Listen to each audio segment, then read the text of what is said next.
بسم اللہ الرحمن الرحیم۔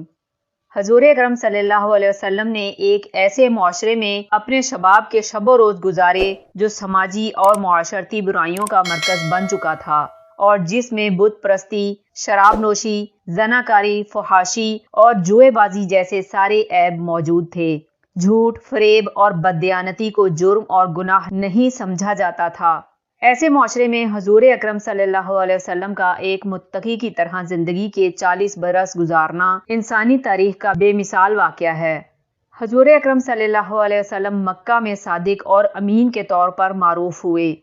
حضور اکرم صلی اللہ علیہ وسلم نے اپنے لڑکپن کا ایک واقعہ بیان کرتے ہوئے فرمایا کہ آپ صلی اللہ علیہ وسلم ایک دفعہ لڑکوں کے ساتھ کھیل رہے تھے۔ سب لڑکے کھیل کے لیے اپنے کندھے پر پتھر اٹھا کر لا رہے تھے اور انہوں نے اپنے تہبند اتار کر اپنے کندھے پر رکھ لیے تھے تاکہ پتھروں سے زخمی نہ ہوں۔ آپ صلی اللہ علیہ وسلم نے بھی اپنا تہبند کھول کر اپنے کندھے پر رکھنا چاہا تو غیب سے آواز آئی، اپنا تہبند مضبوطی سے باندھ لو۔ چنانچہ آپ صلی اللہ علیہ وسلم نے اپنا تہبند دوبارہ باندھ لیا۔ ایک اور موقع پر تیز ہوا سے حضور اکرم صلی اللہ علیہ وسلم کا تہبند کھل گیا۔ آپ صلی اللہ علیہ وسلم مارے شرم کے بے ہوش ہو گئے۔ نزول قرآن کے بعد اللہ تعالیٰ نے ارشاد فرمایا، ترجمہ: مومن مردوں سے کہہ دو کہ اپنی نظریں نیچی رکھا کریں اور اپنی شرمگاہوں کی حفاظت کیا کریں، یہ ان کے لیے بڑی پاکیزگی کی بات ہے اور جو کام یہ کرتے ہیں اللہ ان سے خبردار ہے۔ مکہ کے قریب بوانہ کے مقام پر ایک بت خانہ تھا جس کے ارد گرد کھجوروں کے درخت تھے۔ یہاں پر تہوار بھی منایا جاتا تھا۔ قریش مکہ بھی اس میں شریک ہوتے، بت خانے میں اعتکاف کرتے، جانور ذبح کرتے اور قربانی دیتے۔ جناب ابو طالب رضی اللہ تعالیٰ عنہ بھی اپنے اہل و عیال کے ساتھ تہوار میں شریک ہوتے۔ جب بھی تہوار کا موقع آتا آپ صلی اللہ علیہ وسلم کوئی عذر بنا کر شرکت سے گریز کرتے۔ ایک بار جناب ابو طالب نے ناراضی کا اظہار کیا اور آپ صلی اللہ علیہ وسلم کی پھوپھیاں آپ صلی اللہ علیہ وسلم کو زبردستی تہوار میں لے گئیں۔ میلے میں گھومنے پھرنے کے بعد جب سب لوگ کھانے کے لیے جمع ہوئے تو آپ صلی اللہ علیہ وسلم غائب تھے۔ پھوپھیاں پریشان تھیں۔ تھوڑی دیر بعد آپ صلی اللہ علیہ وسلم تشریف لائے تو بہت زیادہ خوفزدہ تھے۔ چہرے کا رنگ فوق تھا۔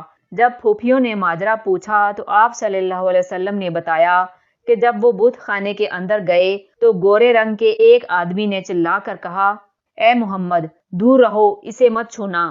ام ایمن کی روایت ہے کہ اس واقعے کے بعد آپ صلی اللہ علیہ وسلم کبھی اس تہوار میں شریک نہ ہوئے۔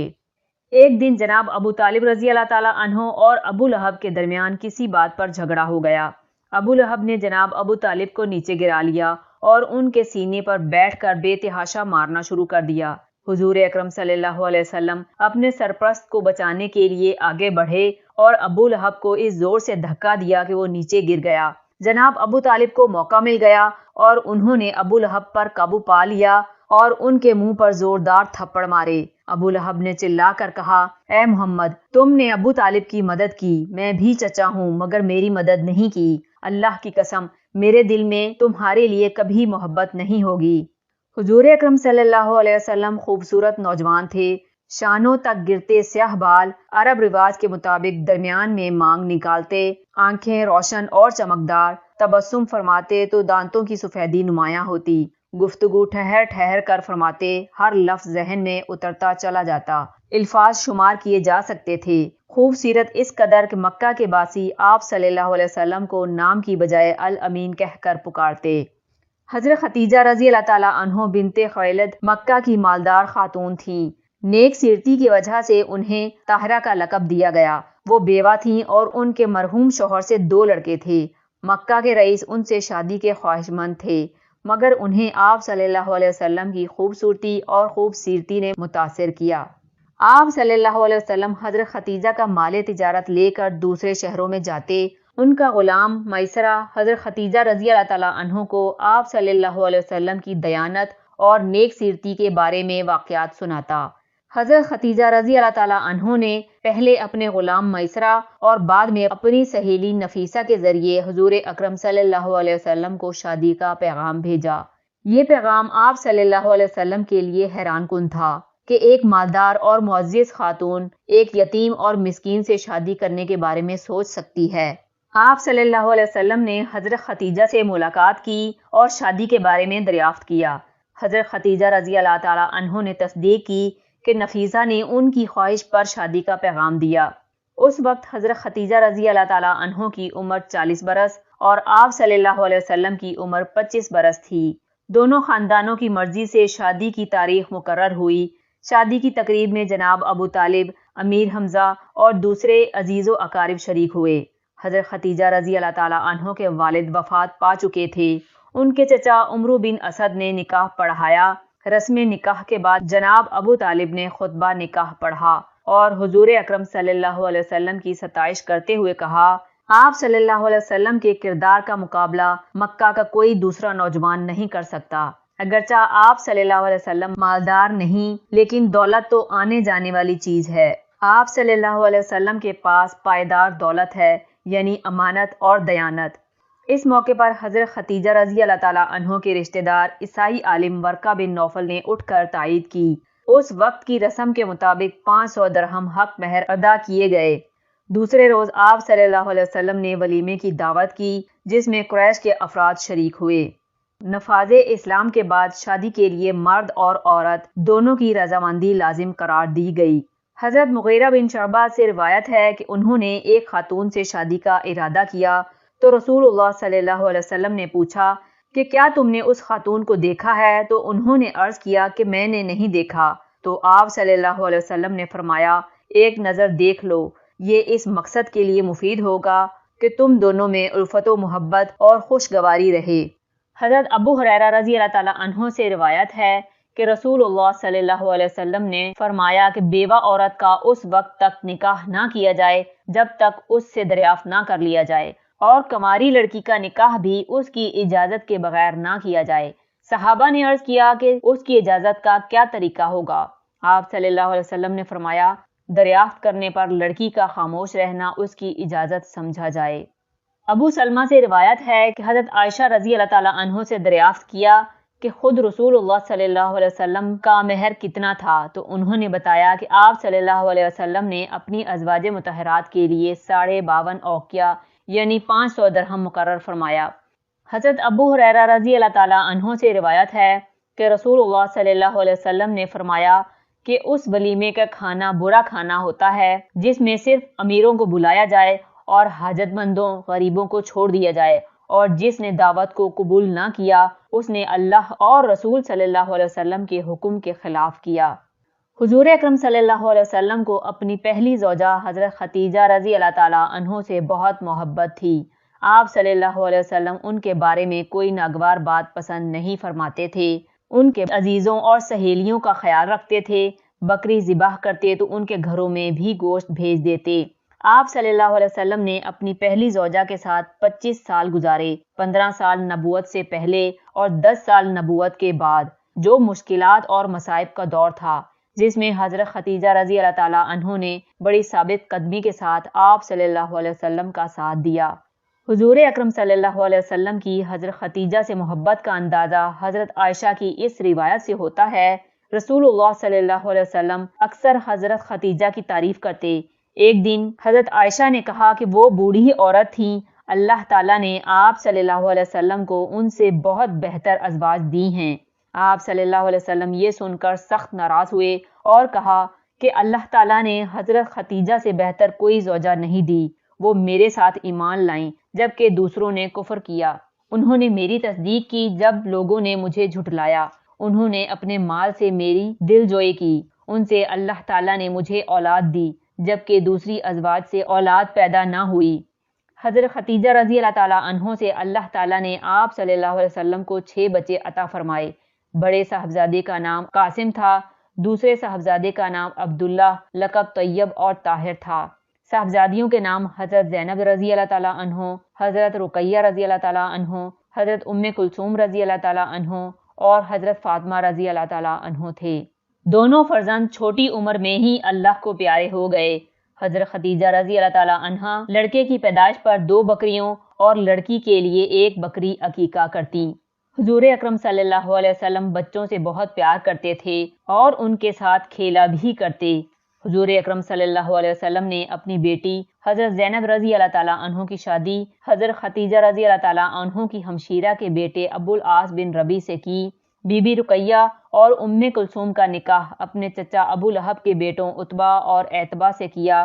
ابو لہب کی اسلام دشمنی کی بنا پر دونوں کے رشتے منقطع ہو گئے۔ آپ صلی اللہ علیہ وسلم کی یہ دونوں صاحبزادیاں یکے بعد دیگرے حضرت عثمان بن عفان رضی اللہ تعالیٰ عنہ کے گھر کی زینت بنی۔ خاتون جنت سیدہ فاطمہ رضی اللہ تعالیٰ عنہ کی شادی سیدنا علی ابن طالب رضی اللہ تعالیٰ عنہ سے ظہور نبوت کے بعد ہوئی۔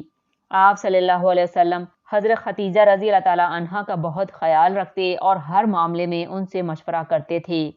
حضرت عائشہ رضی اللہ تعالیٰ عنہ سے روایت ہے کہ رسول اللہ صلی اللہ علیہ وسلم نے فرمایا، مسلمانوں میں اس آدمی کا ایمان زیادہ کامل ہے جس کا اخلاقی برتاؤ سب کے ساتھ بہت اچھا ہو، اور خاص کر اپنی بیوی سے جس کا رویہ لطف و محبت کا ہو۔ وہ آدمی تم میں زیادہ اچھا اور بھلا ہے جو اپنی بیوی کے حق میں اچھا ہو، اور میں اپنی بیویوں کے لیے بہت اچھا ہوں۔ حضرت خدیجہ رضی اللہ تعالیٰ عنہ نے اپنا غلام زید بن حارثہ رضی اللہ تعالیٰ عنہ حضور اکرم صلی اللہ علیہ وسلم کی خدمت کے لیے پیش کر دیا۔ کچھ دنوں بعد حضرت زید رضی اللہ تعالیٰ عنہ کا باپ اور چچا اپنے بیٹے کی تلاش میں مکہ پہنچ گئے۔ باپ نے آپ صلی اللہ علیہ وسلم کی خدمت میں حاضر ہو کر گزارش کی کہ ایک ہمسایہ قبیلے نے جنگ کے دوران میرے بیٹے کو گرفتار کر کے بیچ دیا، ورنہ وہ آزاد اور سردار قبیلہ کا بیٹا ہے، جو چاہیں فدیہ لے لیں، میں اسے اپنے گھر لے جانا چاہتا ہوں۔ آپ صلی اللہ علیہ وسلم نے ان سے فرمایا، اس کا ایک بہتر حل ہے۔ آپ صلی اللہ علیہ وسلم نے حضرت زید رضی اللہ تعالیٰ عنہ سے پوچھا کہ کیا وہ اس شخص کو جانتے ہیں؟ زید رضی اللہ تعالیٰ عنہ نے کہا، یہ میرے والد ہیں۔ آپ صلی اللہ علیہ وسلم نے فرمایا، یہ تجھے واپس لے جانا چاہتے ہیں، اگر جانا چاہو تو میں تمہیں آزاد کرتا ہوں۔ حضرت زید رضی اللہ تعالیٰ عنہ نے کہا، آپ صلی اللہ علیہ وسلم نے میرے ساتھ اس قدر مشفقانہ سلوک کیا ہے کہ اس سے بہتر ممکن نہیں۔ میں باپ کے پاس مالک کی طرح رہنے کے مقابلے میں آپ صلی اللہ علیہ وسلم کے ہاں غلام رہنے کو ترجیح دیتا ہوں۔ آپ صلی اللہ علیہ وسلم زید رضی اللہ تعالیٰ عنہ کے جواب سے بہت متاثر ہوئے اور اس کا ہاتھ پکڑ کر خانہ کعبہ تشریف لائے اور برملا اعلان فرمایا، میں زید کو آزاد کرتا ہوں اور اسے اپنا متبنہ یعنی بیٹا بناتا ہوں۔ عرب کی تاریخ میں حسن سلوک کا یہ پہلا انوکھا واقعہ تھا۔ حضرت زید رضی اللہ تعالیٰ عنہ کا باپ مطمئن ہو کر واپس چلا گیا۔ ایک دفعہ مکہ میں قحط پڑ گیا۔ حضور اکرم صلی اللہ علیہ وسلم اپنے چچا ابو طالب رضی اللہ تعالیٰ عنہ کی مالی حالت سے آگاہ تھے۔ آپ صلی اللہ علیہ وسلم اپنے چچا حضرت عباس رضی اللہ تعالیٰ عنہ کے گھر گئے جو خوشحال تھے۔ ان کے ساتھ جناب ابو طالب رضی اللہ تعالیٰ عنہ کے وسیع کنبے اور کم آمدنی کے بارے میں تبادلہ خیال کیا اور تجویز پیش کی کہ ان کے 2 بیٹوں کی کفالت کی ذمہ داری لے لی جائے۔ حضرت عباس رضی اللہ تعالیٰ عنہ کو یہ تجویز پسند آئی اور دونوں جناب ابو طالب رضی اللہ تعالیٰ عنہ کے گھر گئے اور بڑی عزت اور شفقت کے ساتھ ان کے 2 بیٹوں کی کفالت کی پیشکش کی۔ جناب ابو طالب راضی ہو گئے۔ حضرت عباس رضی اللہ تعالیٰ عنہ اپنے بھائی کے بیٹے جعفر کو اور آپ صلی اللہ علیہ وسلم اپنے چچا زاد بھائی علی رضی اللہ تعالیٰ عنہ کو اپنے اپنے گھر لے آئے۔ حضرت علی رضی اللہ تعالیٰ عنہ کی عمر اس وقت 4 یا 5 سال تھی۔ 605 عیسوی میں خانہ کعبہ کو آتش زدگی سے شدید نقصان پہنچا۔ اسی سال سیلاب نے بھی خانہ کعبہ کے ایک حصے کو نقصان پہنچایا۔ قریش کے تمام قبیلوں نے خانہ کعبہ کی تعمیر نو کا فیصلہ کیا۔ روایت ہے کہ خانہ کعبہ کے قریب ایک کنواں تھا جس میں ایک سانپ تھا جو اکثر باہر آ کر دھوپ سینکا کرتا تھا۔ مکہ کے لوگ اس سانپ سے خوفزدہ تھے اور خانہ کعبہ کی تعمیر میں یہ سانپ رکاوٹ تھا۔ ایک دن عقاب اس سانپ کو اپنے پنجوں میں اٹھا کر لے گیا اور اہل مکہ نے اس واقعے کو اللہ کی تائید سمجھ کر کعبہ کی تعمیر کا کام شروع کر دیا۔ جب بنیادیں تعمیر ہو گئیں اور حجر اسود کو نصب کرنے کا وقت آیا تو قبائل میں تنازع کھڑا ہو گیا اور تلواریں نیاموں سے باہر نکل آئیں۔ ہر قبیلہ متبرک اور مقدس پتھر کو نصب کرنے کا اعزاز حاصل کرنا چاہتا تھا۔ اشتعال انگیز بحث کے دوران حضور اکرم صلی اللہ علیہ وسلم کعبہ میں داخل ہوئے۔ قریشی قبائل کے سرداروں نے انہیں دیکھا تو آپس میں مشورہ کر کے آپ صلی اللہ علیہ وسلم کو ثالث مقرر کیا۔ تمام قبائلی سرداروں نے آپ صلی اللہ علیہ وسلم سے درخواست کی کہ وہ امین اور صادق ہیں، لہٰذا وہ فیصلہ دیں کہ کون سا قبیلہ حجر اسود کو نصب کرے۔ آپ صلی اللہ علیہ وسلم نے فرمایا کہ اگلی صبح تم میں سے جو شخص سب سے پہلے کعبہ میں داخل ہوگا وہی حجر اسود نصب کرے گا۔ ان سب نے آپ صلی اللہ علیہ وسلم سے اتفاق کیا۔ اگلی صبح ہر ایک کی کوشش تھی کہ وہ سب سے پہلے کعبہ میں داخل ہو کر حجر اسود نصب کرنے کا اعزاز حاصل کرے، مگر جب وہ یکے بعد دیگرے خانہ کعبہ میں داخل ہوئے تو آپ صلی اللہ علیہ وسلم کو پہلے سے وہاں موجود پا کر حیران رہ گئے۔ آپ صلی اللہ علیہ وسلم نے اس موقع پر تمام قبائل کو نمائندگی دینے کا فیصلہ کیا اور ایک چادر لانے کا فرمایا۔ آپ صلی اللہ علیہ وسلم نے حجر اسود کو اس چادر پر رکھ دیا اور سب قبائلی سرداروں سے کہا کہ وہ مل کر چادر کو اوپر اٹھائیں اور حجر اسود کو اس مقام پر لے جائیں جہاں پر اسے نصب کرنا مقصود تھا۔ آپ صلی اللہ علیہ وسلم نے سرداروں کی معیت میں حجر اسود کو اٹھا کر نصب کر دیا۔ اس طرح بہترین حکمت عملی اور غیر جانبدار ثالثی سے قبائلی سرداروں کے اطمینان کے مطابق یہ مرحلہ مکمل ہوا اور قبائل کے درمیان جنگ کا خطرہ ٹل گیا۔ قرآن پاک میں ارشاد ربانی ہے، ترجمہ: اللہ کی خاطر راستے پر قائم رہنے والے اور انصاف کی گواہی دینے والے بنو۔ کسی گروہ کی دشمنی تم کو اتنا مشتعل نہ کر دے کہ انصاف سے پھر جاؤ، عدل کرو، یہ خدا ترسی سے زیادہ مناسبت رکھتا ہے۔ حضرت ابو ہریرہ رضی اللہ تعالیٰ عنہ سے روایت ہے کہ رسول اللہ صلی اللہ علیہ وسلم نے فرمایا، قیامت کے روز اللہ تعالیٰ کے عرشی سائے کے علاوہ کوئی سایہ نہ ہوگا۔ 7 اشخاص اللہ کے عرش کے سائے میں ہوں گے، ان میں اولیت کا شرف عادل امام کو ہوگا۔